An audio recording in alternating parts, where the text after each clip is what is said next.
Magandang araw mga kabukunat. Bago ko nga pala ipakita sa inyo yung mga masisigla kong kaibigan, ipapakita ko muna sa inyo yung mga anak ko. Nakita nyo naman, nagdadayan pa sila, pares naman silang pikon.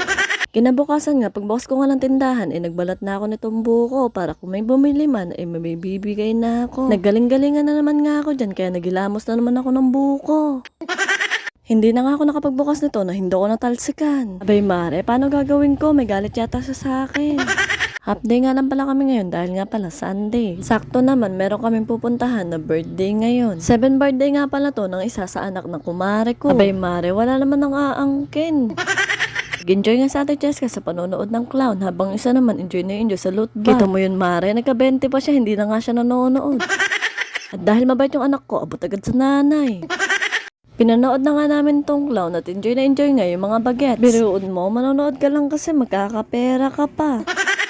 Pero walang harong biro mga mare ko. Ang galing talaga lang mag-entertain. Sobrang galing nga nila. Itutok na tutok tong mga kumare ko. Eto na nga mare, kakantahan na namin yung may birthday. Isang palakpak, syempre yung masaya!